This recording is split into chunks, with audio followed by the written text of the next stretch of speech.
Ladies and gentlemen, thank you for joining me for another cigar night with me, Tristan the Talisman Tate. Now, you all know how these work. I sit down, I smoke a cigar, I listen to your questions, I go through questions I've been asked earlier on Twitter and on other platforms, and I do my best to give some knowledge and some insight into what it is that you are asking me. But today is a slightly different episode because as I smoke this cigar, which I'm going to go into in a moment, I've decided to have a special guest on. Our guest is a man who goes by the name of Joey Carbstrong. He is a vegan activist, I would say, and a vegan himself. It came up on Twitter a while ago. I mentioned the fact that I follow people that I disagree with. I follow vegans, white supremacists, black supremacists, all sorts of racist accounts, and everyone was reprimanding me, saying, you can't endorse these people. And I said, no. I follow people who I have disagreements with, because it makes Twitter more interesting. And somebody said, why don't you debate Joey Carbstrong on veganism? Now, my first reaction was, why would I debate on veganism? I didn't understand why anyone wanted to see me debate on veganism, because I'm not really that interested in the topic, to be perfectly honest. I myself am not a vegan, but I don't really care who is, so I didn't see the need for a debate, and I voiced that concern on Twitter. And Joey, for all those watching on Rumble, 10,000 of you now, I want to let you know, has been very polite and very respectful, but his fans were not. His fans obviously attacked me on Twitter, as is the nature of the internet. Believe me, my skin's thick enough to put up with it by now, and said, oh, you're scared to debate him on veganism. You're scared to debate him on veganism. And I thought, you know what? One, I'm not scared of talking to anybody about any topic. And two, this Joey guy is so respectful and normal, seemingly. Let's have him on the podcast and let's see what he thinks, or what he wants me to think, or what he wants everyone in the world who eats meat to think. So you never know. At the end of this podcast, I may declare myself a vegan. I don't know. I've done no debate preparation because veganism isn't something that I study or prepare for. To very quickly introduce my cigar, this is a Hoyo de Monterrey Double Corona. It's about as large as Cuban cigars get. So I've gone with a very big Cuban cigar tonight, because I don't feel this conversation is going to be over with very quickly. And I'm going to put on my headphones in just a second. And I know you're listening, Joey, so I'm going to, when you appear on screen, give you a chance to introduce yourself to everybody, I guess, in my audience who may or may not know who you are.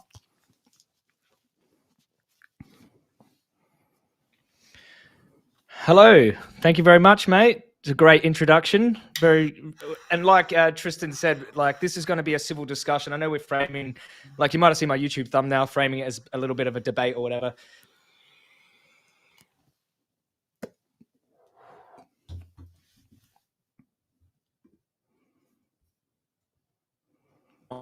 So you're a man of your word, as you said, Indeed. in your inbox, you're a man of your word. You didn't forget. And you even reached out to me. It was been like a couple months since, or like at least 4 weeks since we last chatted? Something like that, reached out to me. So like, you know what? Kudos to you, mate. And like, I know people were calling you scared and this and that. Oh, you're too scared to, but that's not what I saw from you anyway. So I will just quickly introduce myself, if that's cool with you, Tristan. Please, go right ahead. Is it freezing on your end, Sweet? It's not on his end, so it should be right. I hear you nice and smooth. That's great. Yeah, so basically, my social media handle is Joey Carbstrong, but I changed my name from Armstrong to Carbstrong after I left gangs. I come out of prison. Spent about 6 months in prison for firearms. I was on the streets from 14 onwards, and got involved in drugs, gangs. Then we got into high-level organised crime, outlaw motorcycle gangs in Australia. And landed myself in prison. I was on house arrest for 20 months, and I got 13 months. I served about 6 and got out on parole. Part of my parole was not drinking, taking drugs, because I didn't want to go back to jail. And I was in solitary. I spent 5 days in solitary, and I know you've been in prison too, so you know what it's like. It's not a fun place. I definitely didn't want to go back, that's for sure. So I got sober. Part of my sobriety was like thinking, I don't want to be violent anymore. Where am I violent in my life? And I had this seed planted about karma and hypocrisy. Like, I just seen people that were like, save the whales, save the dolphins. They were against palm oil because it kills chimpanzees, but they were eating like a cow. And I was like, you're a hypocrite. At least I can admit it. I'm eating steak right now, and I can see the hypocrisy.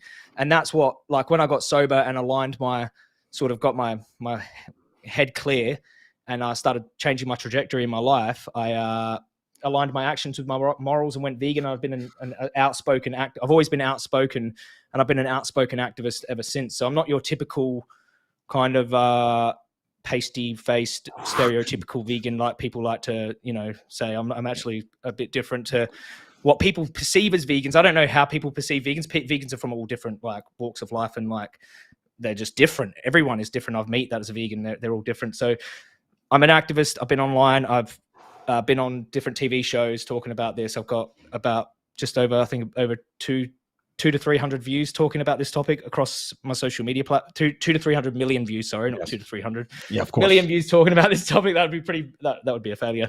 But yeah, so yeah, pretty well known on Facebook and things like that. But a lot of people don't like me. But yeah, we'll see how this conversation goes. So that's who I am, and yeah.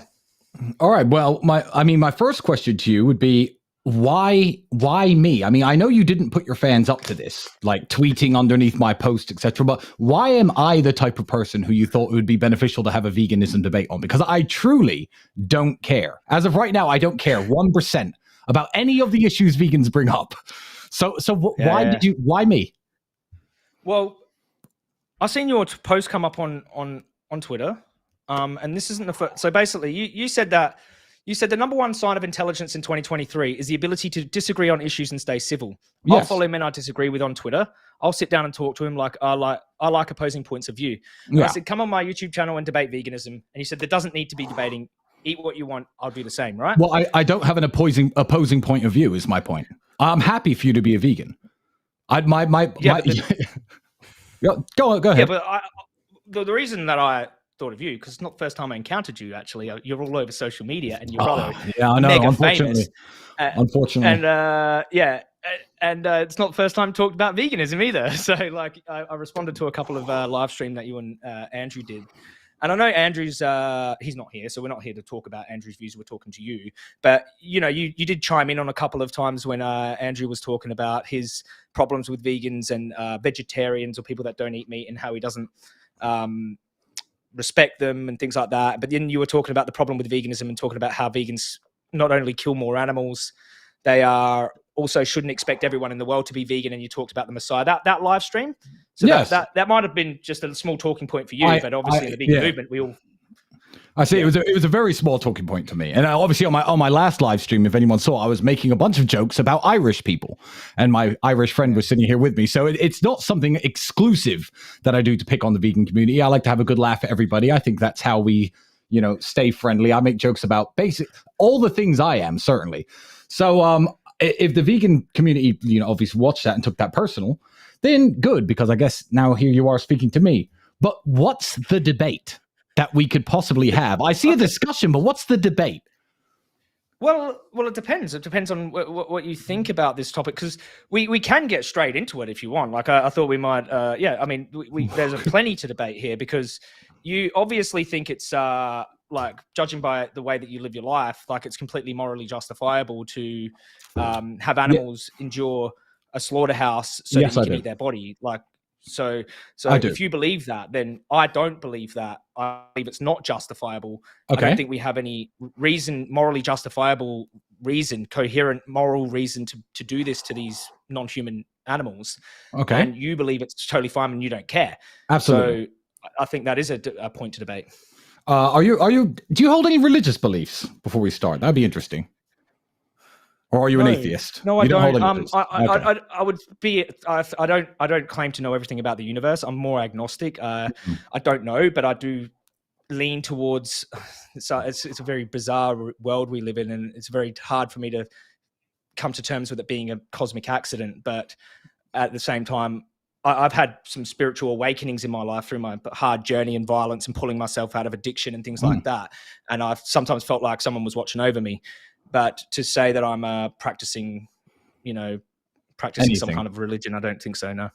Understand, because I feel like a lot of the hard lines that people are scared of debating these days, I mean, there's lots of different debates on LGBTQ rights in the community, etc. And people who are, for example, Muslims will have their hard lines on it and say, well, my religious belief is this.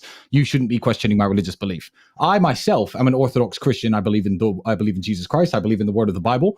And the Bible makes it very, very clear that man has dominion over animals. It tells us which animals we can and which animals we can't eat. And I don't understand how any man could argue with a Christian about that. If I say God's word is final, where would you come in and oppose me? So you eat meat because God told you it's okay? Is that because No, you've never said that before? That's all. I love meat. I absolutely love meat, and I don't feel any duty towards the animals that are killed for my meat, just like any other predator in the world doesn't. I don't believe when a shark eats a seal or eats a human that a shark has done anything morally wrong. I don't believe the shark needs to be reprimanded. I don't believe the shark is evil. So like any meat-eating creature on Earth, I don't feel sad for the prey that I consume.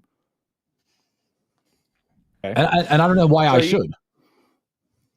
Well, I mean, we can unpack that for sure. I mean, first of all, God says it's okay is one, like it was written in the Bible basically, or written in the Word of God that God gave permission to eat certain animals and not others. Well, that is in the Bible. I'm just saying, how would you counter that argument? Because people don't like to go against people's religious hardlines. And this isn't a religious hard line for me. I just want to know what you believe, but I want to know what you believe, Tristan, because there's a lot of people with different beliefs out there, but I want to know because I'm really interested in, because I've been following you, I've been watching, and maybe, I don't know if you've been watching anything that I talk about or whatever, but I've been watching a little bit about, you do care. I saw you on Piers Morgan. You do care. Yeah, Piers Morgan pretends like he doesn't care. Like he cares. He thinks he cares about bees and all that sort of shit. He doesn't. He just no one cares about bees. Up. I mean, no one cares about bees.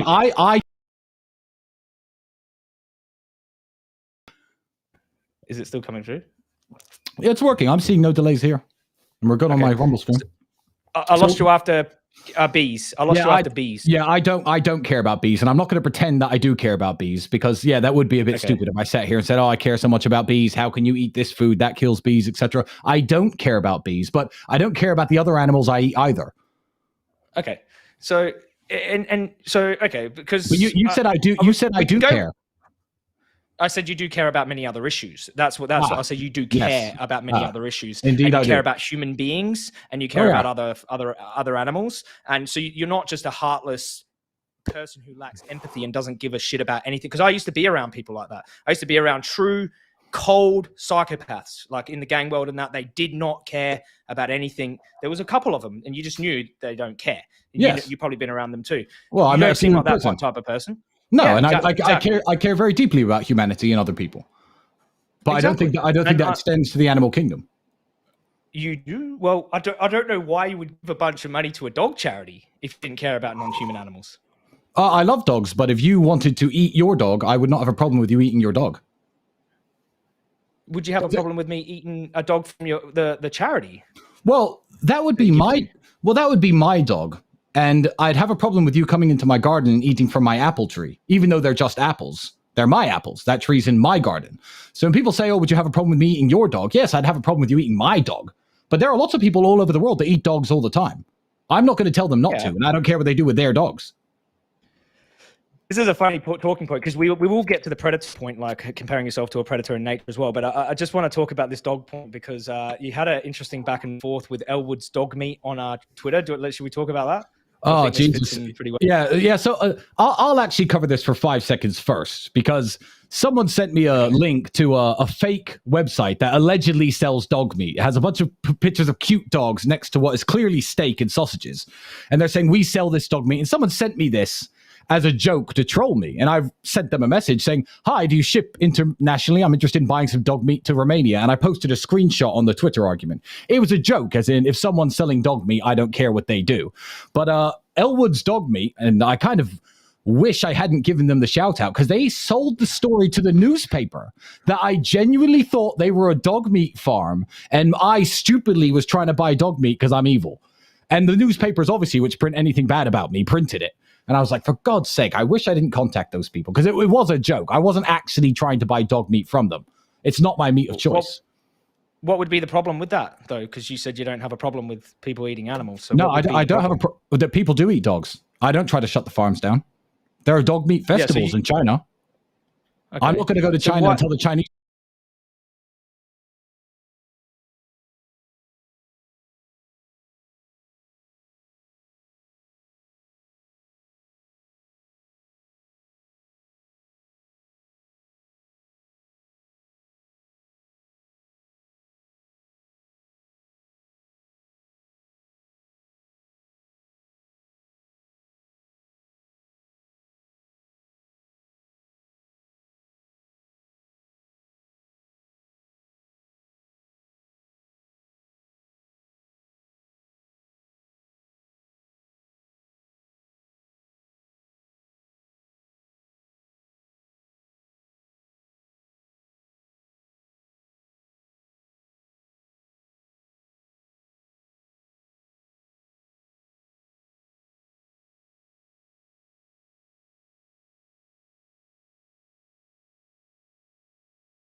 Happens. It's fine. Life's good. I'm back in action. All right, good. I am back on screen. So let me just get our friend Mr. Carbstrong back.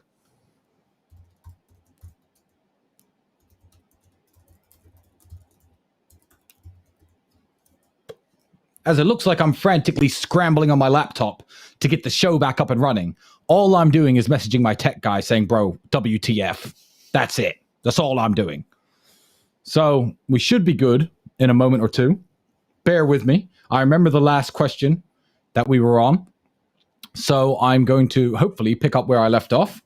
And hopefully no one's too upset about losing 4 or 5 minutes. I know you've missed me. And the cigar has gone down. But don't worry, I bought a pack of cigarettes, so if I run out of cigar, I'm still going to stay online and keep this conversation flowing, because that's the way it is.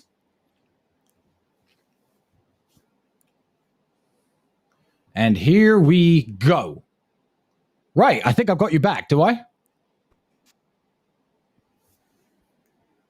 Is your mic muted? I can't. You're back on my end, mate. Good, and you're back here as well. You can't hear me? I can hear you perfectly fine. That's wonderful. So, the question that we just finished is, we were talking about the dog meat farm that trolled me and sold the story to the newspaper.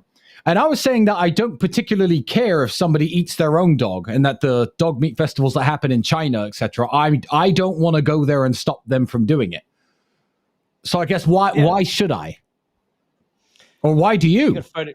You got a photographic memory, mate. That was actually very spot on. You held that thought, didn't you? Absolutely. So actually, well, it doesn't matter to me whether or not they are my dog or my property or whatever. Like I look at the animal's inherent value. So like it doesn't matter if that human being is my friend. It would matter more to me if they were my family. Yes, I would attack with violent force if necessary to defend them. But it also matters to me what happens to people I don't know. So in the same case with dogs, if I've seen someone attacking a dog, being cruel to a dog, then I'm going to probably run up and punch him in the head just as I would if they were my own dog, because I'd be like, what are you doing? And what reason do you have to do that?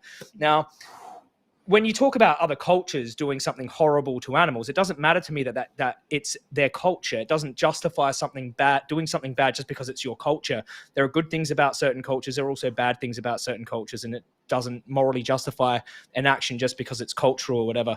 So my question to you is, do you only care about, because I asked you about your dog, the dog charity. Not every dog at that charity is your dog. True? Well, that's true, but I completely finance it, and the dogs are rescued from the streets. And you're saying, like, doing cruel things to animals.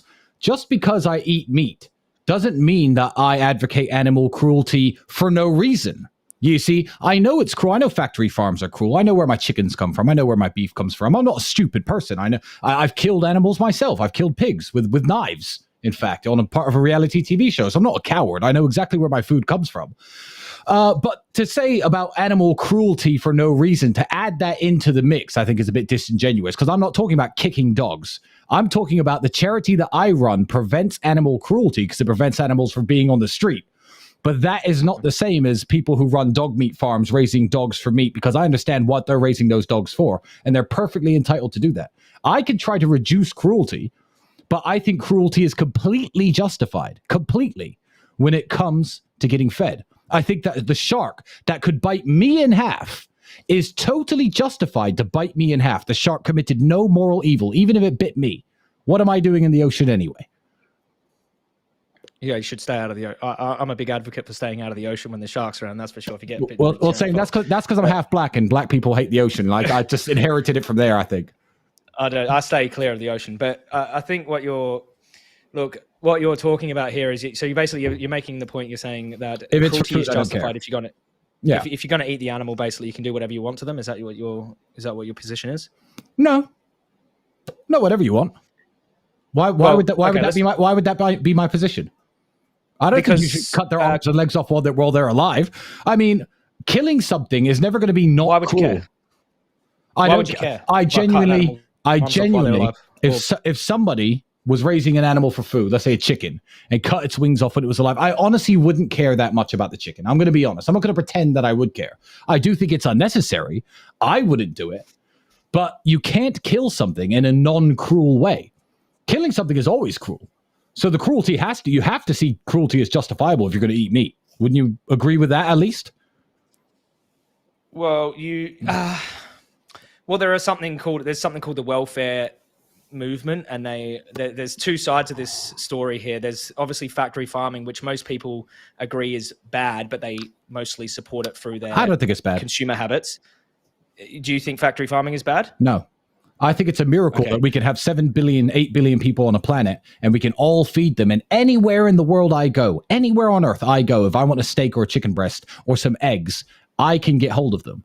I think the food supply chain that humans have built and constructed in order to raise this great civilization is incredible. And I know that involves factory farms. So no, I don't think factory farms are unjustifiable in any way. Are they cruel? Maybe. But I don't care. I think it's an amazing feat of human ingenuity. Okay. I think I'm getting closer here to your position here. I think but just forgive me here if I don't want to come across as rude or anything like that. But before I thought you said, so you said factory farming is cruel. Yeah. And cruelty can be justified. But now you're saying cruelty can be justified if you're going to eat the animal is what your position is. Yeah. Yeah. Let's just unpack it, because if we can't even agree that being cruel to animals is bad, then we won't really have to talk about animal rights, which is what I advocate for. I advocate for the rights of the animal, their right to life. Even if you say, if you shot a human in the back of the head, that's murder. You've basically taken away their right to exist. You've violated their rights, and it doesn't matter if to a human, yes. If you've caused them suffering or not. Shooting someone in the head if they didn't feel it is murder. Yeah. Shooting a person in the head is murder. Yeah. Thou shalt not kill. Okay. And you violated their human rights, haven't you? You violated their right to life, essentially, yeah? Yeah, I mean, the Human Rights Act is a very real thing. There was no Human Rights Act up until the 1960s, is it? I think the European Union came up with it. But no, I don't think that animals get the same rights as humans. No way. Absolutely not. Okay. Well, what I'm saying is we don't even really need to talk about animal rights right now. We can just talk about animal cruelty, which is different. It's their welfare, which is, like they're people that believe you can be kind to an animal before you kill them. But you're taking the position that factory farming is like a great invention, and it's like amazing that we can feed 8 billion people, 80 billion animals that suffer in these horrible sheds. Yes. Right. And because I'm actually, I don't know if you know about this, but I investigate these farms constantly in the UK. We do a lot of investigations and expos. I saw your video about the pigs in gas chambers. There we go. So that's free range pigs go to this gas chamber. Do I think that's wrong? Do you think it's wrong that they suffer for 30 seconds to a minute in a dungeon filled with gas and in their own feces, screaming for mercy? I actually don't. I don't care at all. I think that there's no kind way of killing something, and killing something is necessary to keep up the meat production of the world. So I think it's perfectly fine. I obviously, it'd be nice if you could click your fingers and they just completely drop out of consciousness. There was a way of killing things that was 100% harmless or pleasurable. That would be preferable, I guess, but there isn't. I don't want to be killed. Do you? No, I don't want to be murdered. I don't want to suffer in a gas chamber. But I like to eat bacon, and somebody has to kill the pigs. But it's a reality of eating meat. But it is a reality. I mean, but to say you don't care at all about these animals suffering to death, like in this gas chamber, seems a bit like you're lacking empathy that most of the population would have. I mean, it's a pig. It was raised for a reason. And also my position is this on pigs and cows and, dogs, on all of these things.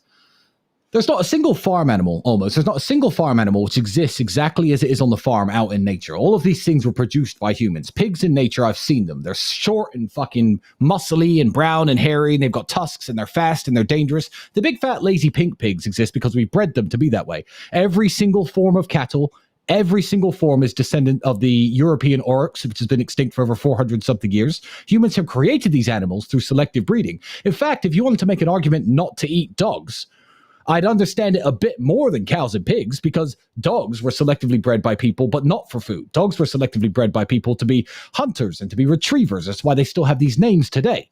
But if someone wants to eat a dog, I still don't care. And you have to understand, and everyone has to understand, that all these pigs weren't just wandering around the countryside when we decided to show up and kill them.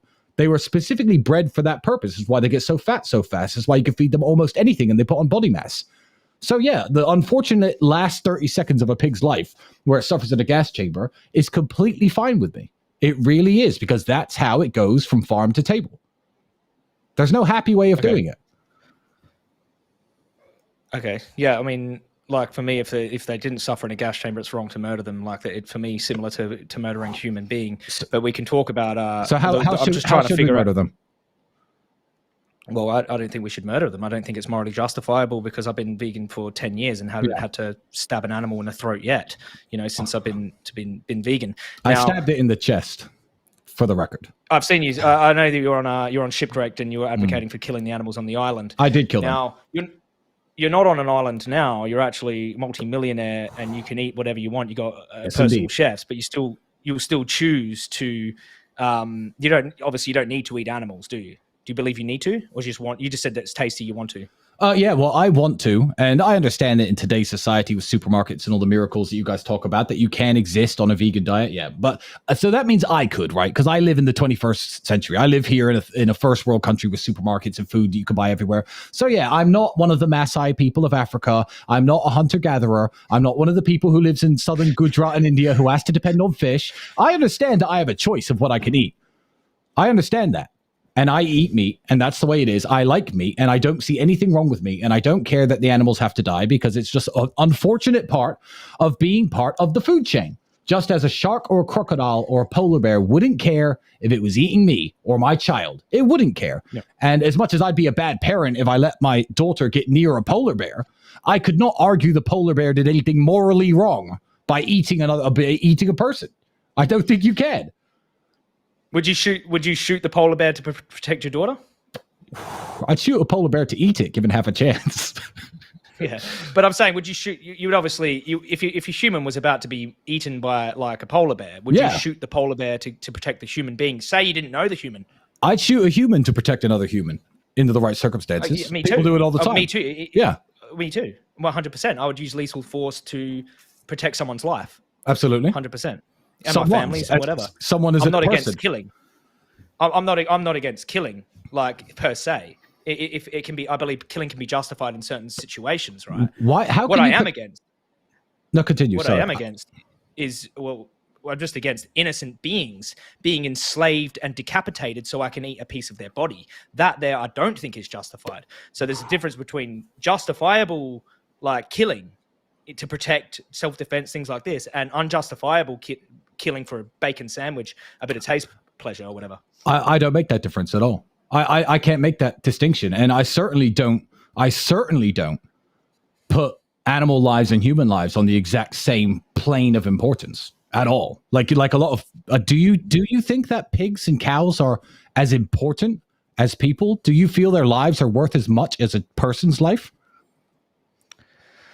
Well, what we could do is we could do a little. We could play it's like a logical consistency test, and it's for this exact topic what you're bringing up right now. Is it a word trap? I'm ready if it is, but go ahead. It's not a word trap. It's just basically we share a common like morally relevant trait with animals, and it's our conscious experience. Now, you could say that we have more intelligence in animals, of course. Especially, we could use a pig, for example. Pigs are more intelligent than dogs. Okay, we know that scientifically, or they're at least comparable, and in some studies do better. In some studies, dogs do better, but they're about on par or better in certain studies. Pigs taste better. Let's say we have is there something about animals, right? When you look at, say, a pig, is there something about that pig that obviously I don't think you would agree with putting human beings in gas chambers to eat them for bacon? Yeah, you make a distinction. Well, of course I wouldn't. Okay. Why would I want to eat a human being? In fact, if you give me 60 seconds, let me tell you something that humans and animals have in common. It's a very basic concept that almost every animal in the world has in common, besides like octopus and a few others. It's called the preservation of one's own species. So if you take a piranha, tiny little angry fish with a brain the size of a pea, you put any piece of meat or a human or a horse or a dog or a pig into that pond and it's bleeding, the piranhas are going to rip it apart. But piranhas don't eat other piranhas. No species survives if it does. The preservation of one's own species is more important than the preservation of other species. That's why lions don't hunt and eat other lions. That's why they eat other things. So if you want to talk about traits that we have in common, then I, as a human, saying, yeah, screw the pig, I'm going to eat him, and I'm not going to kill and eat other humans. There's something that we have in common with every other species. Because I'm not interested in killing or eating humans, and I don't think killing humans is right almost ever. There's almost no justifiable reason to murder somebody or to be cruel to somebody. But pigs, I simply don't care about like humans.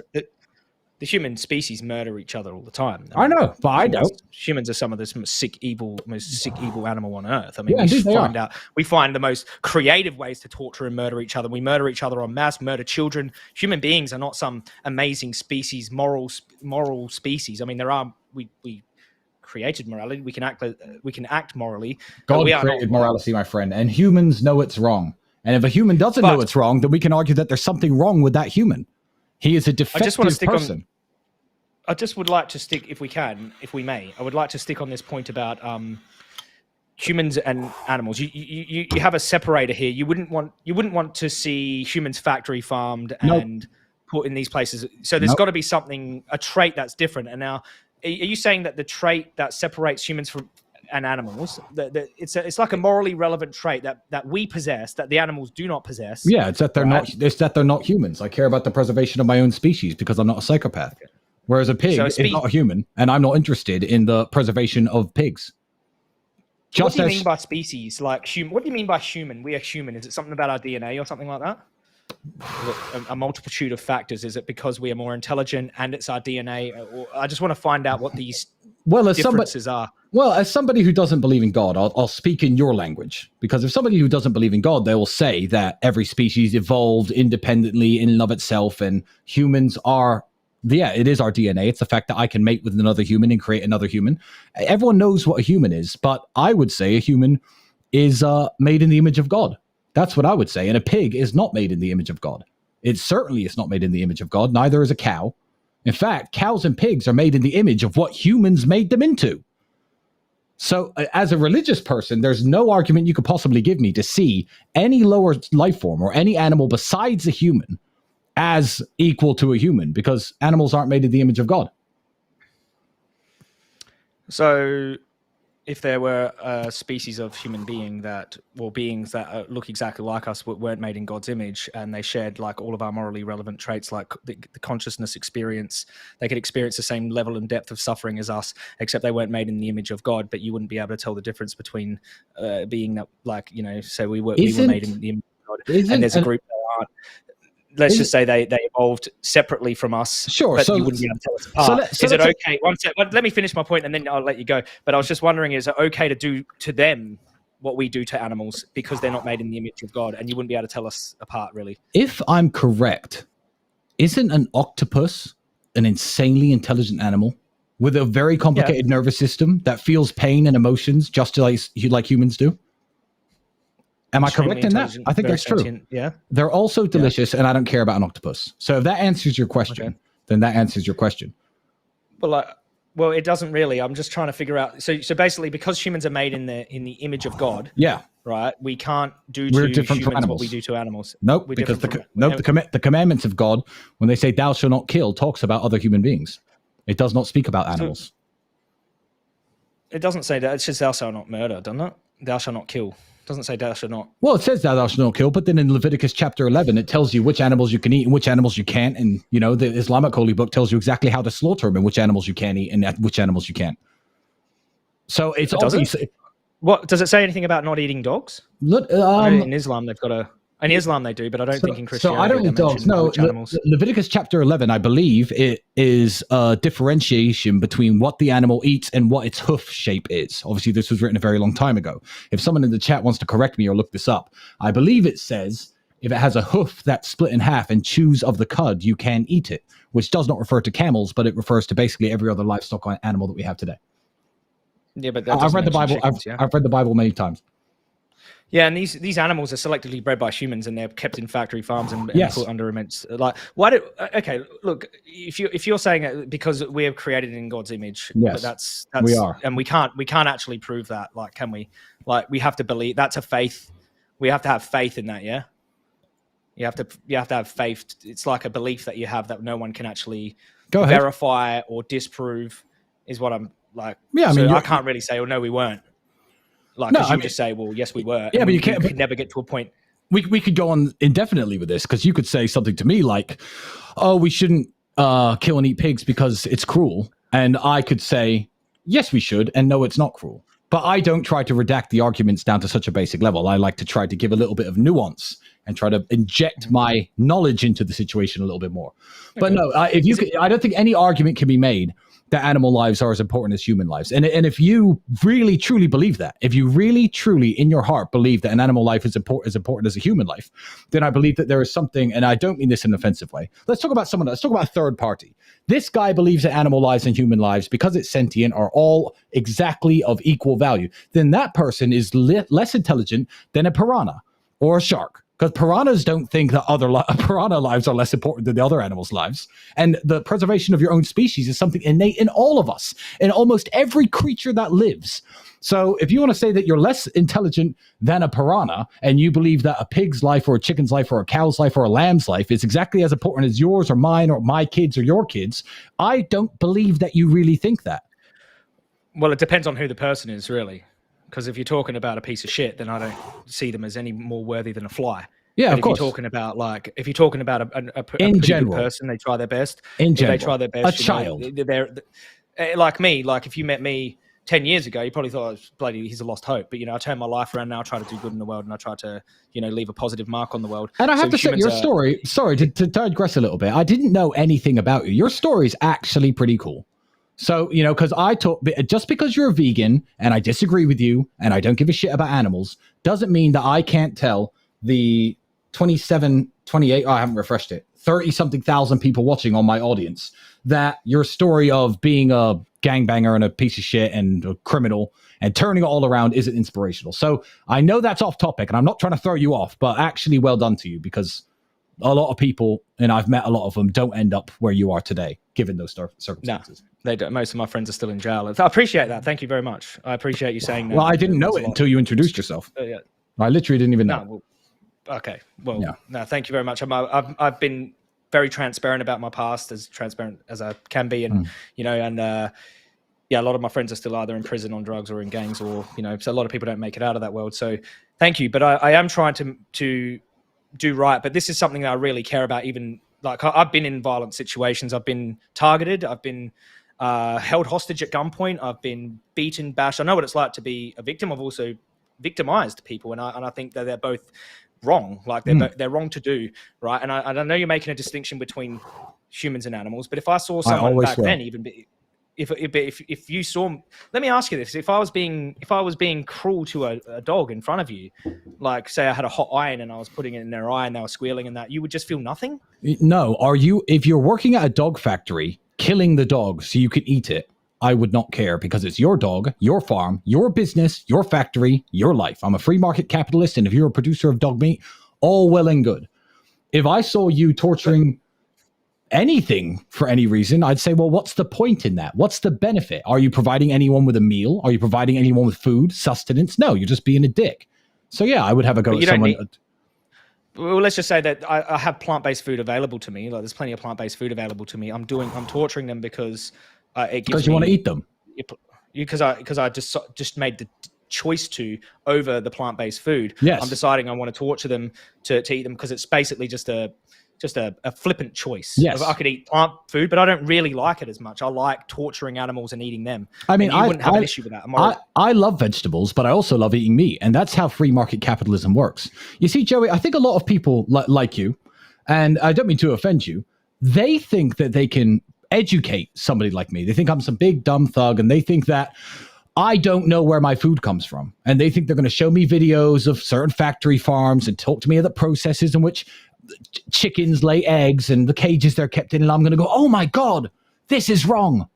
But that's not the way I'm programmed. If I was super interested in feudal Japanese history, and I went to all the feudal Japanese history conventions and spoke about it in every conversation when I got drunk with my friends, which I tend to do, and you looked at me and said, Tristan, I just don't give a shit about feudal Japanese history. I don't care. It's not an issue I care about. I don't want to learn about it. I don't want to know about it. I'd say, you know what? Good for you. Veganism is one of these things that you believe you could actually convince somebody like me, because you think you can open my eyes. My eyes are wide open. One of my friends who's in this house right now used to work at a slaughterhouse. My eyes are open. I know exactly where my food comes from, and I do not value the lives of cattle and animals produced for food. I just don't. I value them in the way that they provide sustenance for people to eat I actually run a charity which provides food for children in war-torn countries, tatepledge.com, if anyone wants to check it out.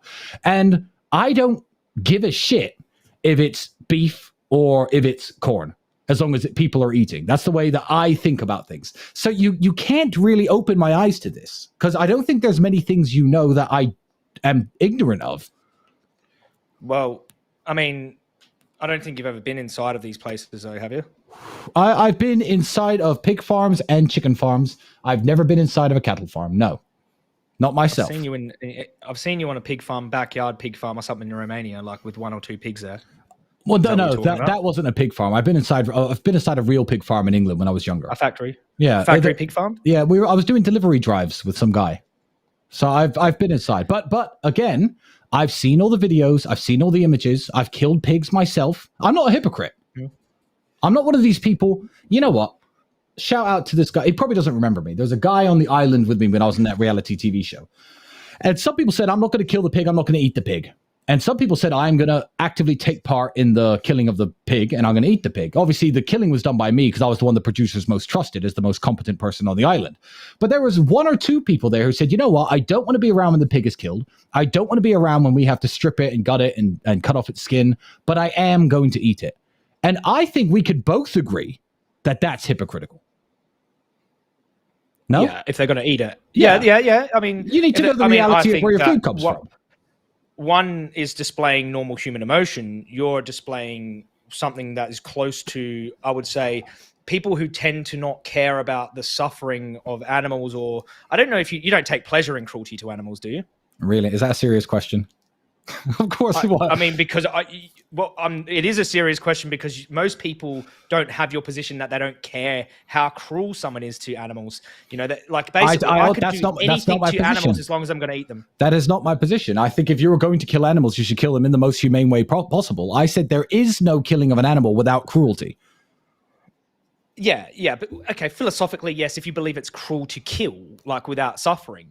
Like that the act of killing is cruel in of itself because you're robbing them of their life. Absolutely. So it justifies it because you're eating it. But you also said factory farming is an amazing invention, even though it's just basically an infinite suffering machine that's like dead birds dying on their faces and pigs suffering to death on the floor of their own, like laying in their own feces, like mothers like stuck in cages and like piglets being smacked on the ground and their heads on the concrete. You say horrible places here. I know you say mothers though, but I feel like the language you use is trying to get some sort of emotional response. Mothers. I have a mother. You have a mother. There's the mother of my children who I care deeply about.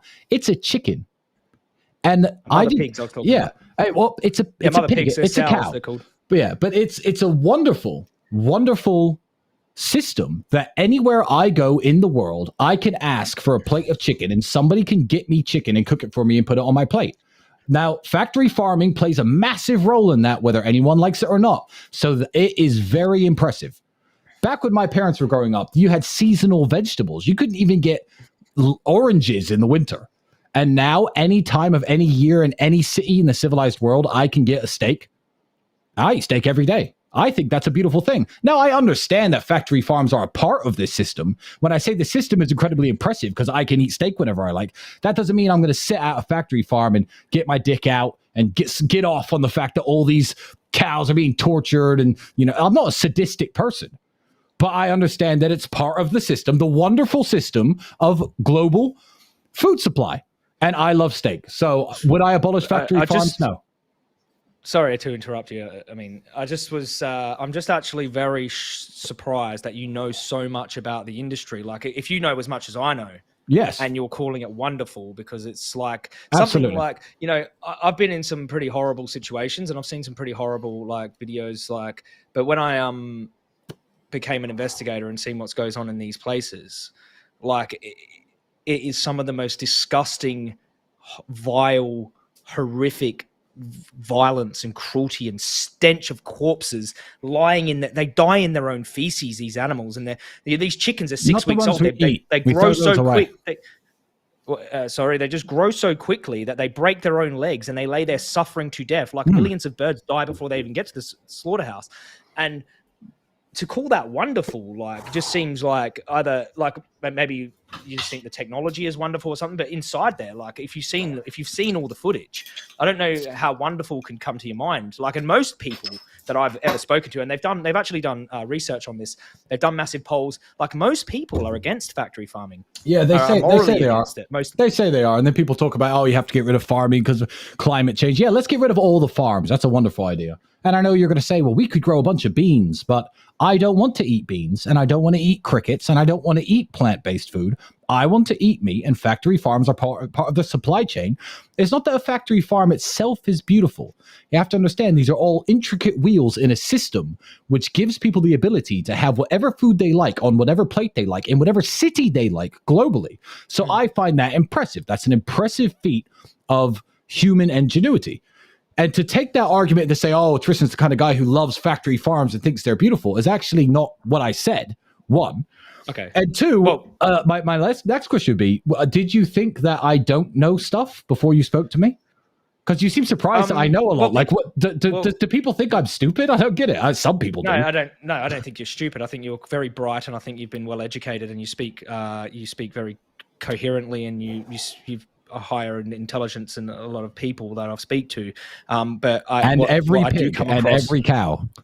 What I do come across though is people who think they know about what goes on, but have just seen a few videos here and there, and like I don't. But maybe, maybe just being there and that visceral stench and hearing the murmuring of the animals and seeing them dying on their faces might pull you off of the position that this is just a wonderful invention where I get to have 0%. Meat wherever I want in the country.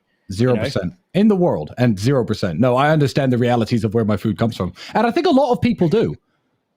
That's my point about I think a lot of people do. I think that a lot of people watching right now are going to learn a thing or two, and I don't think anyone who listens to me and follows me is going to think, oh, I better convert to veganism. I believe that you can be a vegan if you like. I don't mind if you're a vegan, but you mind if I eat meat.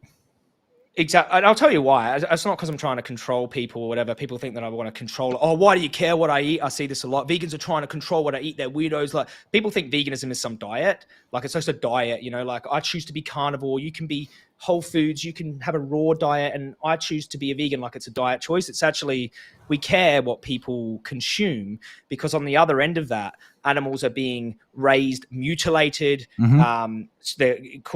This is factory farming, suffering, and then they are murdered in like a gas chamber or a slaughterhouse filled with blood in order to meet that demand. So people are collectively making up that demand, and so we are trying to stop people from making up that demand. So the animals can stop being bred into infinite torture and then murder. Well, some people never will, because we understand that very well, and I think that. Yeah. Let's move on to something that we might agree on, because I think that you've got your points across. And this is what I meant, by the way, when I said it's not going to be much of a debate, because I don't really have anything to say, oh, you shouldn't be vegan and you shouldn't preach it because X, Y, Z, and factory farming is 100% great and there's no suffering involved. I'm not one of those people. I understand reality. This is why I don't think there was ever much of a debate to be had in the first place, because I'm just one of those people who understands the world exceptionally well. I understand where my food comes exceptionally well. I think that is acceptable for it to be this way.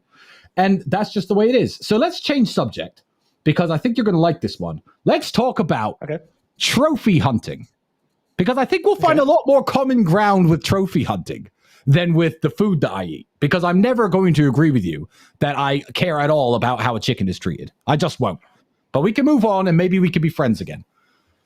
Well, yeah, we can move on. We can. I really do. Take me back. We can talk about trophy hunting.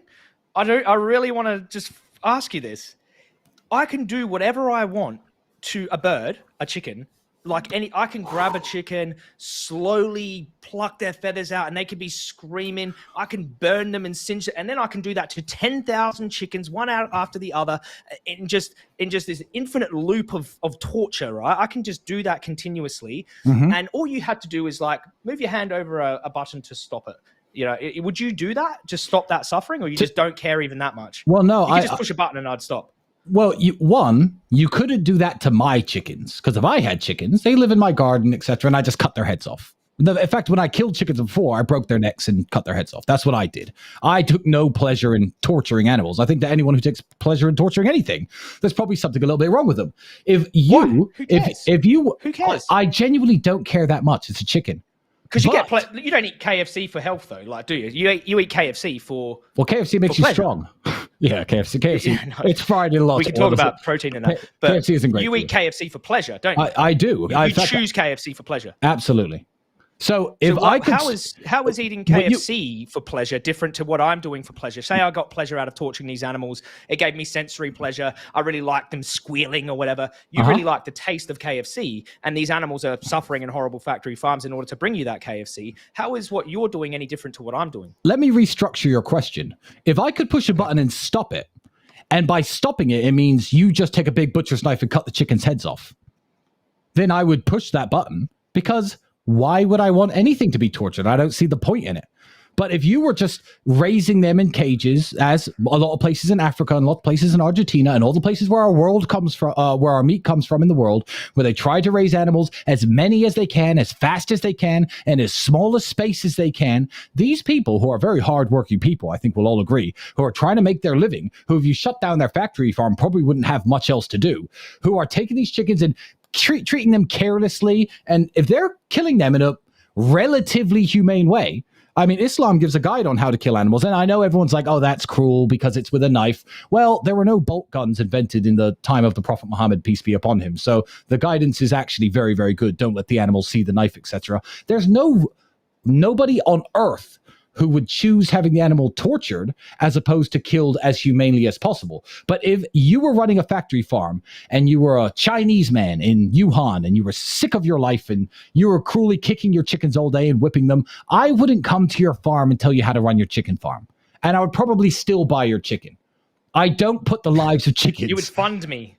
If I was torturing the chickens, you would go, here, mate, here's $20. Give us a couple of those chickens, and you'd keep me in business. How cheap are they? They're just about an average bucket of chicken. I don't care. I don't care about chickens. I don't care about chickens. They suffer. They suffer the same as other animals, is what I'm saying. They have a brain, a functioning nervous system. They feel they want to avoid pain. They want to. Of course they do. They are sentient beings. They're like birds. Yes. I mean, if you see, like, I just don't see them any different to any other bird or any other animal. Like, I mean, I don't know why you make a distinction between a pig and the dog. These are both animals who are having a subjective experience. They both experience. If you can't make that distinction over the example I gave you earlier about every single life form that is farmed on a farm being created by humans and selectively bred for a reason, and that dogs were bred to be your friend, provide companionship, go hunting with, and pigs were bred to get as big as possible, as fast as possible so we can kill them. If you really can't see the distinction between a pig and a dog, that's okay, because if people eat dogs, I don't care that they eat dogs. I'm not going to eat my dog. I like my dog. My dog is my friend. I don't care if a pig is smart. If I had a pig, it would be for food, but I don't eat pork anyway. We're just using pigs as an example. But I'd happily eat a cow and kill a cow. I have no problem with it. And nobody is ever going to change my mind. I think that this is the attitude that a lot of vegans don't really know exists out there in the world. Between the millions and millions of people who they think they can convince with some slaughterhouse video, we don't care about chickens. We don't care. We eat them. That's what they're for. The people that I know you don't. You keep saying you don't care. I mean, obviously, if you did care, it would be extremely hard to continue that behavior. Because when I was in gangs, for example, like, we had to not care about the enemy. And if you did start to care about the enemy, you couldn't really do what you had to do. Yeah. So you had to you had to put this shield up, and this shield helped you get through what you had to get through. If you started caring, basically, you couldn't be a very good person in the gang world. You couldn't be a very good soldier if you always cared. But you have to actually have this feeling of not caring for these animals, knowing that they suffer and they're harmed and they're slaughtered and all this stuff. If you did care, you wouldn't be able to eat the animals. And I do care. And there's probably a bunch of people watching this who actually, if someone who is I'm not, obviously you're not to be convinced of this, but if there's people that are watching who do care about the experiences of other animals and do see them as, valuable in their own right because they have a conscious experience, then those people shouldn't be consuming animal products, right? The ones who do care. No, I believe that we live in a modern world and the world is completely detached. Unfortunately, the supply and demand world and the way that we get our products is entirely detached from the system that creates them. I believe if someone actually really likes chickens and wouldn't harm a chicken themselves and they continue to want to eat chicken, that doesn't bother me at all. Just in the way that if you're wearing a pair of Nike sneakers and you don't care that some child in China sewed them, or you use an iPhone and you don't care about the appalling conditions at the iPhone factories, and you continue to use your iPhone, yeah, you'd rather not. You'd rather it be made by happy, smart people getting paid $400 an hour. I'm sure you would. So would I. But the world of supply and demand, this isn't communism. The state doesn't produce everything. We live in a world of competition, and things are produced in the way that they're produced so everyone can get their hands on everything. And it's a beautiful system if you have enough money. So, no, I would not tell people who care about chickens to stop eating chicken, to answer your question. Okay, you'd just say you can care about chickens and do what happens to them in order to get KFC, and those things they're in harmony. Caring about chickens and buying KFC are in harmony. Do you believe? Yeah. Then I think it's a complete contradiction. You can't care about, like, even for you, Tristan, like, you can't care about animals being tortured while you're paying for their torture. Like, I mean, I buy a lot of alligator skin shoes. I know how cruel those alligator farms are. Yeah, and that's nothing to do with food. And I like alligators. So cool. Wait a second, brother. Yeah. Brother, that is a very good point, actually, because you wear cows as well, which has nothing to do with eating. I do wear cows. Well, it's a human utility. So, everyone needs leather. Yeah, but it's interesting. But we don't need leather. Obviously, there are other ways of there are other fabrics. But I was just wondering, there's synthetic fabrics today, but they haven't existed for very long, and you know that. Yeah, but they exist now. But my question to you is because at this. I'm not trying to do a gotcha or anything, but this is actually just a bit different. Because I said it's food, because if you're going to eat them. You said it. Yeah, you said it's fine to be cruel as you basically want, so long as you're getting food from these animals, right? And people, I'm not misinterpreting what we said. So the shoes made out of, say, cow's skin or alligator leather. That's not food. That's their skin. So Yeah, well, I mean, we're using the end product. We raised the cow to be an end product. So I did say food, but this isn't a gotcha moment, because if you want to kill, because the cows that are killed for leather aren't eaten. Everyone knows that. It's too expensive to raise them. It's too expensive to raise the cows with the high quality hides. You have to have them at certain elevations to make the car seats in, for example, a Bugatti or a Rolls Royce. And they don't eat the meat because it's not financially viable to cart them off and then chop them up because it's too cheap. I mean, they usually don't eat the meat. Let's say the cows are completely discarded. Yeah, fine. You raise the cow for leather. So it's fine to kill for leather, yes, like cows for their skin. 100%. And in India, where they trek them across like long treks and they're suffering, and then they export that leather. It's fine to buy that leather. Just animals suffering like really horrible lives just for leather. Yeah. Yes. And when calves are skinned and like little calves are skinned for their calf skin, that's fine too. Baby cows just to wear them. Yes. Even though there's like other options available, that's all cool. I mean, there are other options available, but I don't think you have a pair of shoes as cool as my alligator skin shoes. I think my shoes are better than your shoes. Well, I don't know. I mean, they are Jeffrey super Dahmer cool. had a pretty nice. Jeffrey Dahmer had some pretty nice human skin shoes. I wouldn't be seen dead in like a pair of human skin shoes. Like, of course not. But a human and an alligator aren't the same thing. So here we are back at square one. I like my alligator skin shoes. And raising, in fact, an alligator skin is exceptionally cruel because they have to raise them to be the exact same size. No good pair of alligator skin shoes is made from one alligator. You need two because you need the patterns on the front to be exactly the same, and they're killed at a specific age depending on what your shoe size is, depending if you get them custom made. So it's particularly cruel. But I like my alligator skin shoes. That's what the alligators are raised for. The alligators weren't happily walking around in the wild when someone saw them and said, I'm going to make a pair of shoes out of this guy, you know? What they did was they farmed them, they raised them, they made my shoes, and I love the end product. And I do not feel sorry for those alligators at all. So I never will. So basically, as long as we get pleasure from the action, as long as we get satisfaction, some goods from the action. Some goods from the action, we can gelatin, bone marrow, skin, leather. I'm down with it. Anything we want to, like, so if I actually had, like, if I had an animal right here on stream, I could have an animal right here. Say the cows are highly sentient beings like dogs. Yeah. They care for their young. They experience all the basic experiences we do as human beings, right? We might have some intelligence over cows, but most basic experiences. I have a lot. No, we might. Well, there are human beings that. Well, how about this? There are human beings that have about the sentience of a cow, and about the experience of a cow, and they're born like that. We protect them with human rights. Made in the image of God. Okay, yeah, but if they weren't made in the image of God and that you couldn't tell them apart from other humans, would it be okay to skin them alive and make shoes out of them? Yeah, I mean, I have a distinction between animal life and human life. We've been over this 100 times. You're saying that I think we should be able to skin people with mental deficiencies to make shoes out of them, and that's my argument? Because it's not. Well, how about this? How about if these human beings were just they weren't made in the image of God, they were farmed, and we were somehow creating a farm of human beings. Okay. So they're not made in the image of God. They were we were creating them, and you couldn't tell the difference between like us and them in terms of our experience, and we're basically hominids, and these people existed on this farm. It's fine for me to torture them because they're not made in the image of God. If you can't distinguish between human life and animal life, then I feel very sorry for you. Because I'm a father, I have kids. My daughter is maybe not as smart as a dog. She's only 2. Do I think you should be able to make shoes out of my daughter? Is that what you're saying?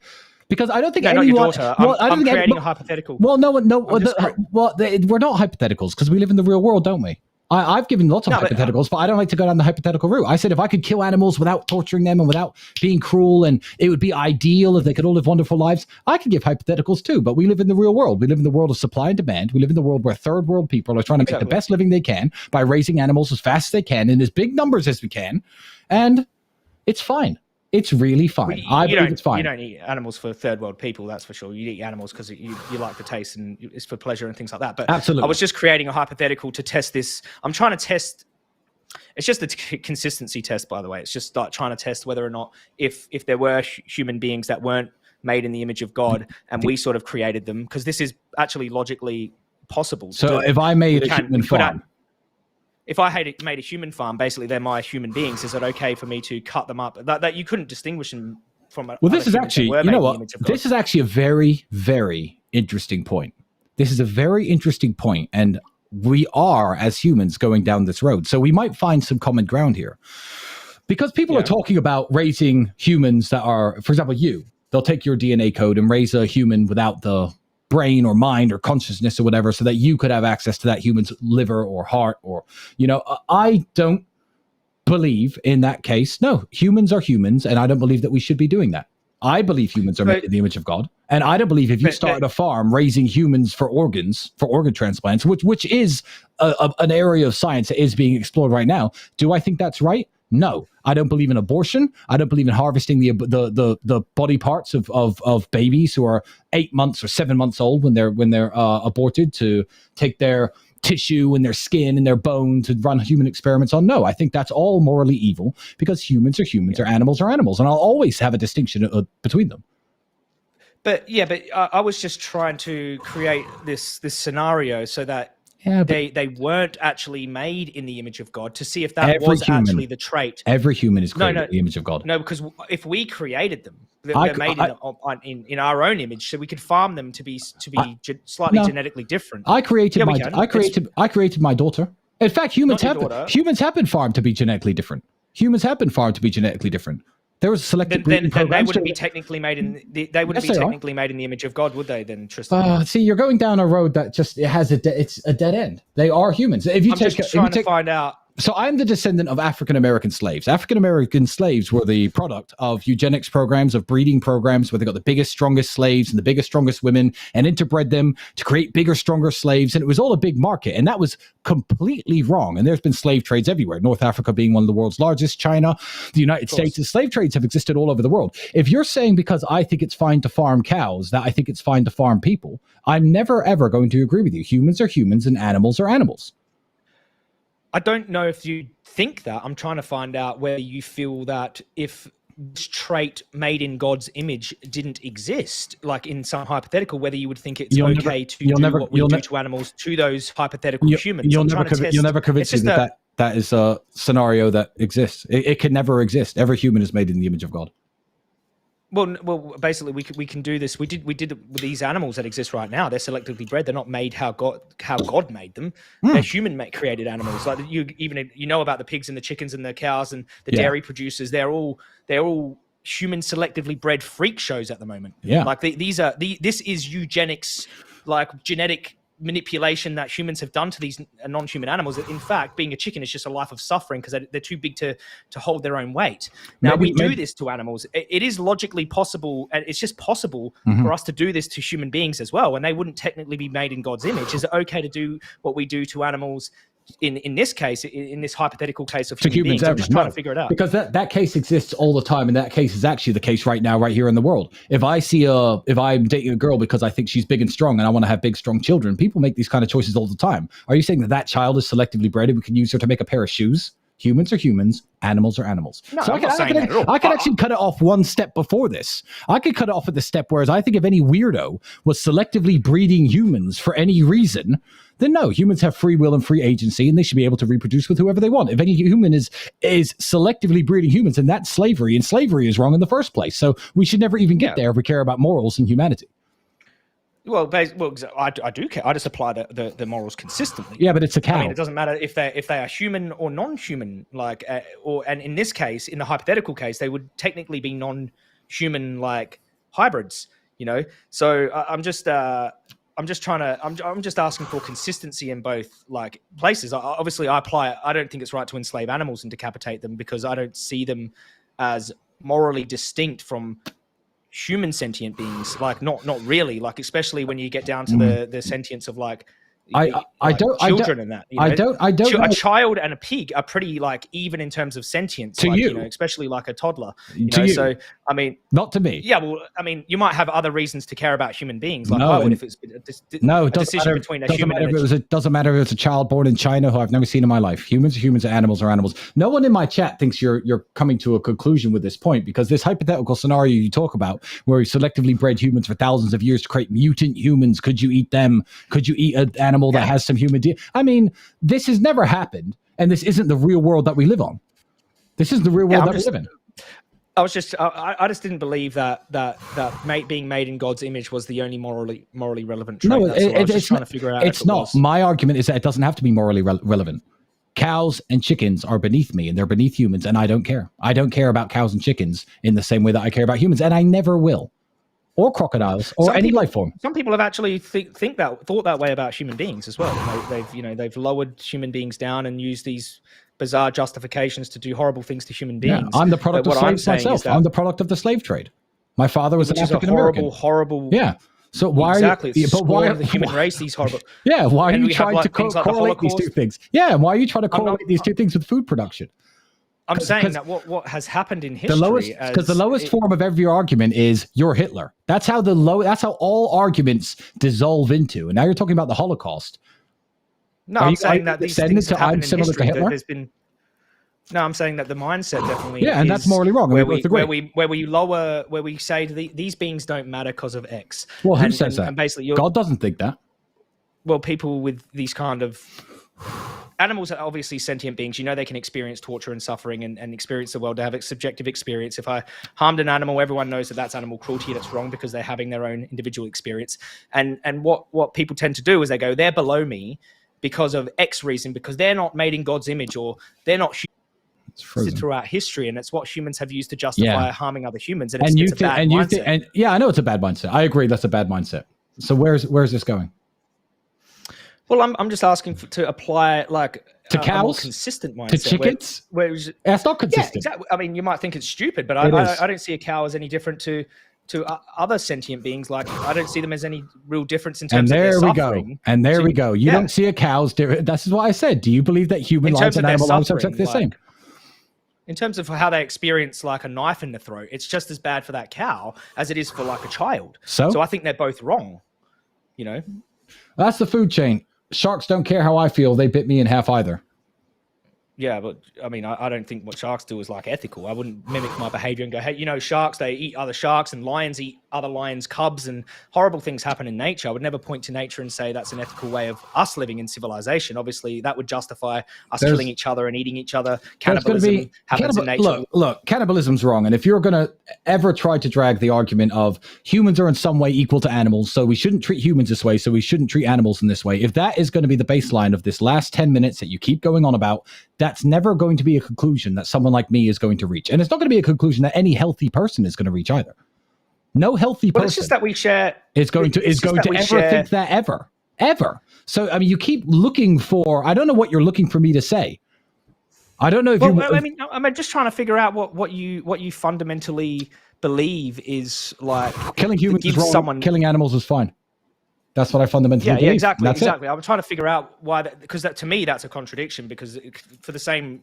Not to anyone else, isn't. Why you think it's okay in this case and not most people disagree with you because they are. But most people don't think killing dogs is okay. But you think killing dogs is absolutely fine. I think if someone wants to kill their dog, it's fine by me. I'm not going to tell them not to. It's their dog. And in the case of like these animals in poaching that you brought up as well, you have an issue with trophy hunting. It was. It's not so much an issue. So we might find common ground because I'm glad that's over because I'm never ever going to correlate animal life and human life. That's just not a conclusion that I'm going to reach, or I don't think any healthy person is ever going to reach. So fishing for something down that well is always going to be non-productive. Not that you'd go fishing. Vegan joke there. No. I'm hilarious. It's a bad joke. I thought it was quite funny. Funny. Okay, fine. Yusuf laughed. I wouldn't go fishing for humans, that's for sure. My tech guy laughed. So that was a good joke. Trophy hunting. I think that trophy hunting is unfair. I like predators. I respect bears and lions, sharks. I respect elephants. I respect them because they're mightier than the human. If I could subdue an entire population of cows and have them run across a field because I have a dog chase after them and I could raise them for food, good. I made the cows. I created the cows. Going out there and shooting elephants, I don't think is a fair fight. And I think that vegans and people like me should get together and say, let's change the rules of trophy hunting. So you have to fight the animal in a fair way. Is that an improvement? Fist to fist? Is that an improvement on shooting them with guns? No, I think depending on what the animal is, we should use different weapons. I mean, fight a lion with your bare hands or fight an elephant with your bare hands? Well, I'm saying, like, if someone says to me, these big fat Americans usually, sorry Americans if you're listening, but it's usually you. They take these pictures next to these lions with their rifle, like they're some sort of champion. No. If you want to go fight a lion, I think you should have, I don't know, a sword and a shield or a suit of armor and 2 knives. Because then at least if you do it, I can respect you. If I walk into someone's head and they have a lion's head mounted on the wall, even me, I'd be a bit like, well, what did you do that for?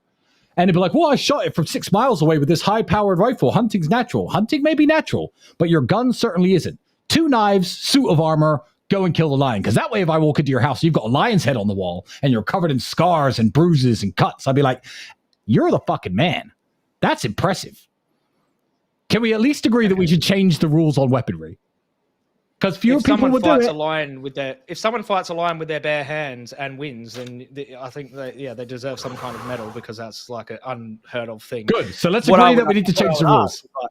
So should we change the rules on like factory farming as well? Because we seem to use like these beings can't escape. We breed them into these prisons, and then we send them into like slaughterhouses where they can't escape. And like, don't you think we should change the rules there too? Nope. I think not at all. I think if you could somehow viably run a lion factory farm or an elephant factory farm, all credit to you. If you managed to pull that off, well done. So no, I don't think we should. How about this? Go on. How about this, Tristan? We liberate all of the animals in the factory farm situation, the cows, the pigs, the chickens, the lambs, and even the ones that are going to the slaughterhouse. And the only meat you eat is if you fight a lion with your bare hands and win. No, how about that? No, that's just stupid. No? Why would I need to fight a lion with my bare hands and win to enjoy a bucket of KFC? I think because, the entire ecosystem. The entire ecosystem. No, it's fair. It's fair. The man killing the chickens is perfectly entitled, and he created the chickens. I'm not against lion factory farms. By the way, I thought God created. Wait a second. I thought God created the animals one, and we're not even eating animals that were created by God two. If you're a God-fearing like a Christian, these animals are created by human beings in their genetically bred freak shows. So is every vegetable. So is every fruit. Isn't this? So is every fruit and every vegetable. Fruits aren't sentient. God created animals to feel pain and suffer with a brain and a central nervous system and all that. If you believe that, why did God create animals to suffer and also experience well-being and happiness and your argument? Your argument broke down in your first factory farm them. Your argument broke down in the first 5 seconds because you're saying, oh, it's unnatural because these animals are created by humans by selective breeding. So is every vegetable and fruit that you eat. Every one. No, but almost without exception. I'm talking about sentient. I'm talking about the beings that matter morally, like sentient animals. Apple, chicken, apple. I don't care. God created apples not to suffer. No brain, no central nervous system, no pain receptors, no eyes, no. So there's no nerves. So you can obviously that seems like something you can eat without causing them any pain and suffering. Yeah, but I don't care about chickens. I know chickens suffer. But we didn't. What I'm asking is, you talked about the Bible and about animals being in the Bible that we can eat, right? But these animals are nothing to do with God. These animals are human, selectively bred freak shows. It's more like the work of the devil. We're talking about suffering modes. We know it's the work of man. You know the devil didn't build the factory farm. And the devil didn't create the modern day chicken. Do you believe it? This is God? If you looked in a factory farm and seen a bunch of chickens suffering on their faces and overgrown bodies, would you say that's the work of God? No, it's the work of man. But so men can do evil things. Not, I thought if you believe in like God, and it would be evil. It would be evil if you did it to people. Chickens, I don't care about. So basically anything bad that happens to animals is not evil and not the devil's work. It's human work. But anything bad that happens to humans is the devil's work. Yeah. You started this by saying that you are not everything bad. That if an alligator eats me, that's not Satan. That's nature. And I'm talking about factory farms. Like just looking at the footage, right? Because anyone can go watch factory farm footage right now. They can go look at my investigations in my Uncovered series. They can look at that, right? Yeah. And just if you're a religious person, like say you're Muslim, you're Christian, whatever, look in that factory farm, look in that slaughterhouse of the suffering and the animals dying in their own blood, and go, is that God or the devil? Well, I think you're falling on your face here, because we started this argument with you saying that you don't believe in a God, and now you're trying to say, oh, but it's wrong what happens to chickens. So is that the devil? And now you're invoking the devil on man-made farming processes, which feed millions of people worldwide, and I'm very grateful for them. And that's the work it's the work of man.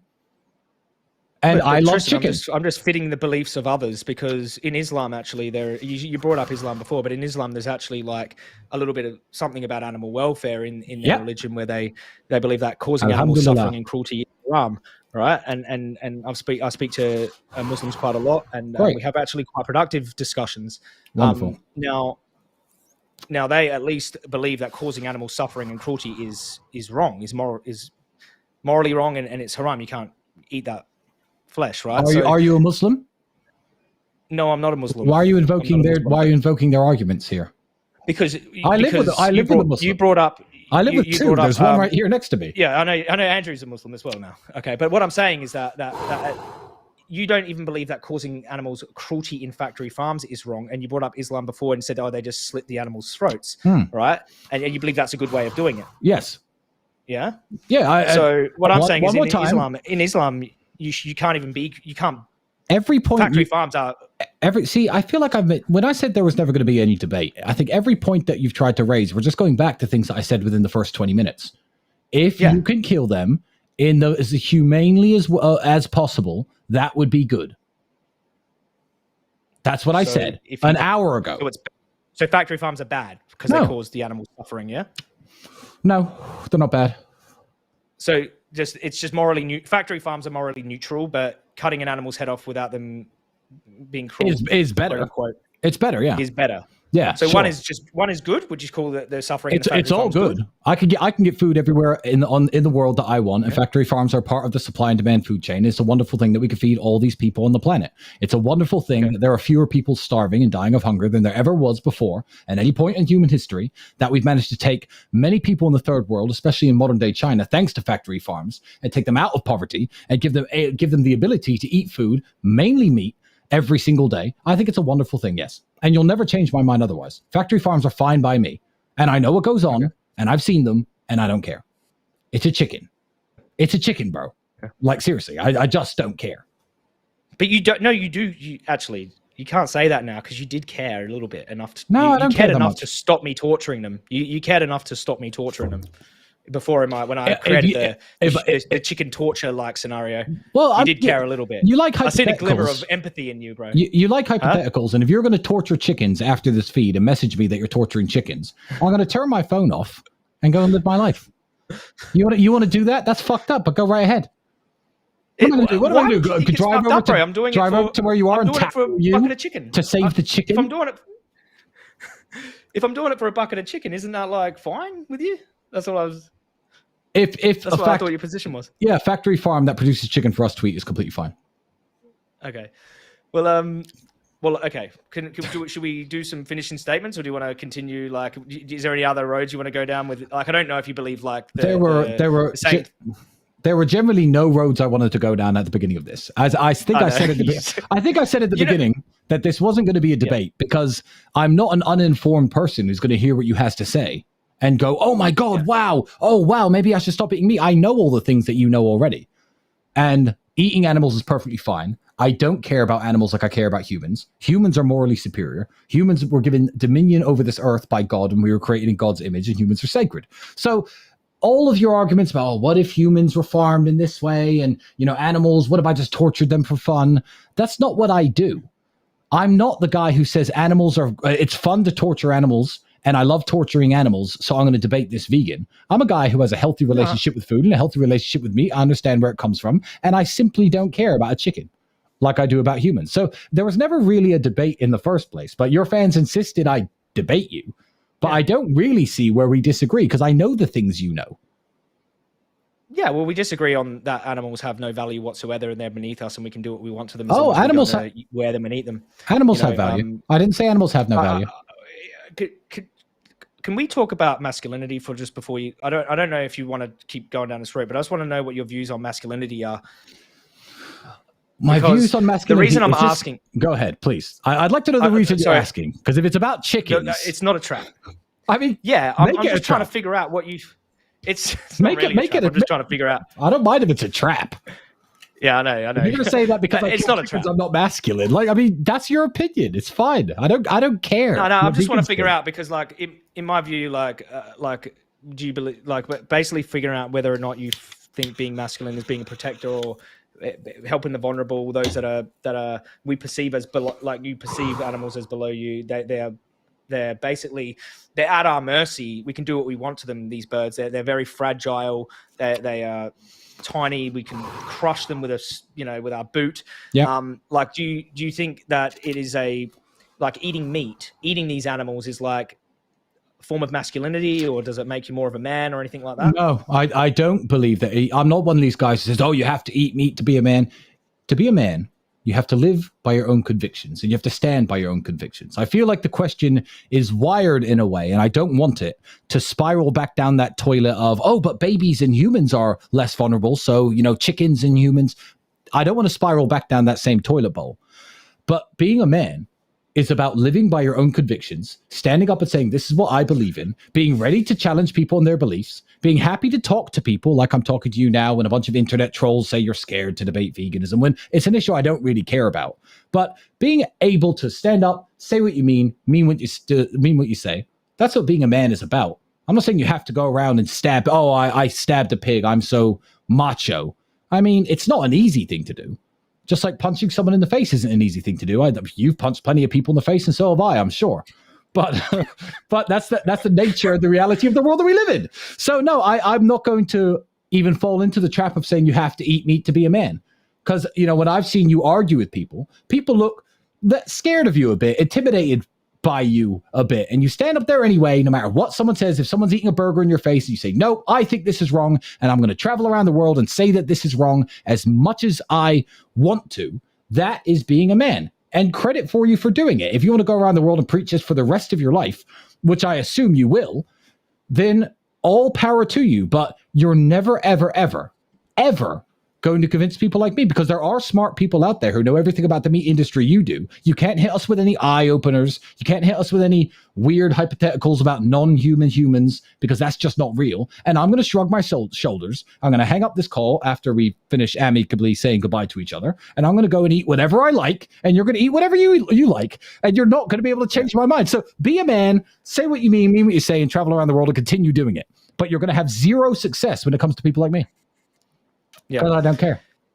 And Tristan, coming into this, I actually already knew that. I just really appreciated. I just want to say I really appreciate you having this discussion with me on your platform, because you didn't have to. You don't have to do anything. I didn't like, have to. No. Even if people say, "Oh, you're scared," you didn't have to have me on your platform with all of your tens of thousands of people watching this right now. I really am appreciative of that, and I'm glad that you're not saying, "Oh, you have to eat meat to be a man" or whatever like that. I mean, because I think it's actually pathetic if people think that what you put in your mouth makes you more of a protector or more of a man, or thinks it makes you any less of a man to care about this issue. You're just saying you don't care about animals. I disagree. I do care about vulnerable beings, and that's why I try to protect them. Okay, and if anyone was stomping on an animal, provided like I was in their vicinity, I would rush in and help, and I'd get bashed trying to help an animal from being and again, if I saw a man stepping on a dog, I wouldn't walk past smiling. So and we could go down these same arguments again and again and again and again. But I don't think we're ever going to get anywhere with this. So I just was trying to figure out your views on masculinity, and if you're saying it doesn't make you more or less of a man to what about if you got to eat steak to be a man, eating steak is manly or whatever, something like stupid like that, or if you eat vegan, you're going to be feminized or turn into like I have a woman or something like this. Said the exact opposite. I saw this fat soy dork standing at his barbecue grill in his Crocs and his shorts in his low income house, flipping these burgers, being like, "Oh yeah, I'm such a man because I could barbecue." I'm like, you think that makes you a man? Bro, you look like a middle-aged fat lesbian. What's wrong with you? You're not a man. If I came into your house and stole your burgers, you wouldn't be able to do anything about it. I mean, yeah, so I've actually said the exact opposite a few times. No, I don't think it's mutually exclusive. But yeah, I mean, it doesn't matter. Well, you can be a vegan and be a man and protect the vulnerable, protect your family, and if you had to bear arms and go to war and do all these, protect the vulnerable, protect your children. There's a stereotype that just because you care about like other animals that aren't dogs or whatever, that makes you less of like a man or whatever. And I know a lot of your following, they listen to what you say. Like they really do, mate. You've got a huge influence and people respect you a lot. I look at all of your comments. I look at your following. Wonderful. It's massive. Thank you. People respect you and something about you that they listen to. So, I was just hoping that there's some people that listen to you that you might be able to sort of bring them off of this, at least this anti-vegan stereotype kind of thing where people are, "Oh, if you're a vegan, you're a bitch," or "If you're a vegan, you're part of the matrix," or "You've fallen for some propaganda," or you're like, how people bring all that shit. It just fundamentally could mean that people just care about the experience of animals that people just don't generally care about. So, well, I mean, it's the exact same point I made about Japanese history earlier. Like people have different passions and people have different things that they fight for. I know you think this is super important and the whole world needs to care. Some people don't care. Some people don't care about the things that I say or the things that I do. And that's the way it is. But no, I think that most people I know who I would describe as bitches, to use your word, this guy's a bitch, because 99% of people eat meat, especially where I live. Then 99% of the people I meet are bitches. So I wouldn't say it's mutually exclusive. No. Read, be smart, be a man. Don't be afraid of standing up for your values. Train yourself, become physically strong, protect and provide for the people who you care about, I think that's what makes you a man. And if you want to be a vegan, I truly don't care, which is why I started this off with, this isn't a debate, because I have no real disagreement on what you're doing. It's been a discussion though, and I think it's been like more than what you thought it might be. I thought you were just going to come in and say you don't care, so it's all fine, I don't care, and then like it wouldn't be. But we have actually got into a more of a discussion than maybe you expected. Yeah, I mean, my position is that I don't care, and I think I've maintained that quite well. But yeah, I think that we both know a lot about this topic, which is why I thought I'd sit and talk to you, because I imagine that, especially the people watching on YouTube, I can imagine what your comment section is like. This guy's a meathead, this guy's stupid, this guy is X, Y, and Z, and they thought I'd sit here and be like, what? Animals are treated badly to make my food. Like, I just thought I'll just put it out there. Let's have a nice, reasonable discussion. And we have had a reasonable discussion. There hasn't been a single bad word exchanged between us before this, and I don't imagine there will be after this. I imagine your fans will attack me, though. And my fans might attack you. That's nature of the internet. Yeah, I mean, they probably already are. They're probably going, look, we're both going to, I'll probably get it worse than you because you've got a much larger following. But giving me the time to and also you watch the gas chamber footage on my Twitter that I did that expose. I stuck the cat. I went and risked my life. I stuck the cameras in that gas chamber while it had gas in it, and brought out the images from the pigs, the first of its kind in the UK. So you saw that, so you know what goes on. You know that I always have. Is riddled. You know it's riddled with cruelty. You know that it's always if have. People care about animals, they should probably care about that issue. It's just that you don't care about the animals.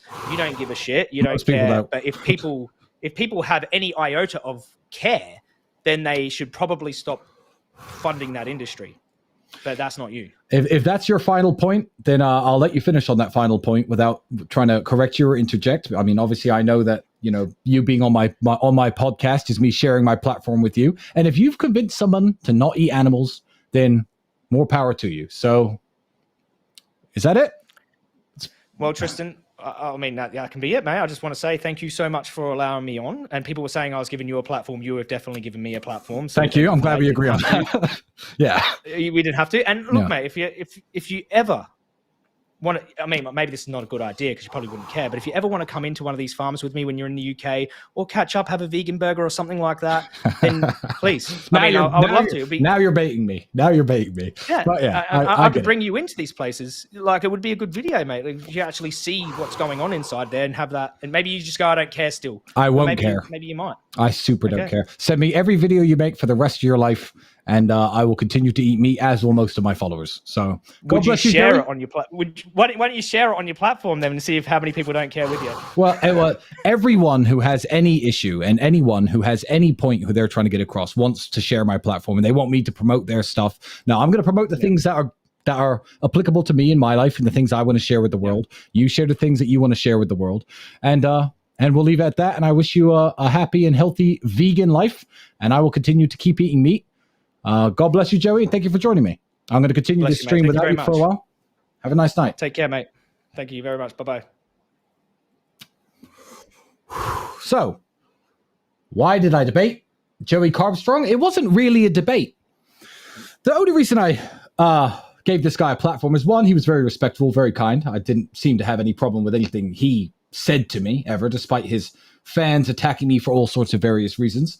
I just knew that it was very important for vegans out there who are usually into cornering people with hypothetical arguments and arguments that don't apply to the real world, or giving people ridiculous arguments like, oh, well, what if your child was used to make shoes, or a version of that, needed to actually encounter somebody in the world who has a healthy mindset, who stays healthy and fit, likes to eat meat, and simply doesn't see the world the same way he does. And it's fine to see the world in a different way, because I have over 30-something thousand people watching this. And let me tell you, all of us, if we spoke about various issues, whether it be politics, wars, weapons, food, we'll all have different opinions, and we'll all see things in a very different way. But I think it is good for the vegans watching this to know that there are lots of people who are smart enough to understand where their food comes from. There are a lot of people who understand exactly what makes it possible to get the steak and the chicken and the things that they like to eat on their plate. And we think it's perfectly fine, perfectly justifiable, and we simply don't care. So I hope you enjoyed my discussion with Mr. Joey Carbstrong. And I finished my cigar and probably 4 cigarettes by now. So that's going to be it. I'm not going to take anyone else on the stream. I have no one else that I particularly want to call right now. It's getting late. It's now almost 1 o'clock in the morning. So this has been another Tristan Tate cigar night. I hope you enjoyed it. Even those of you who hated my guest, I can see you in the chat. Hope you enjoyed watching.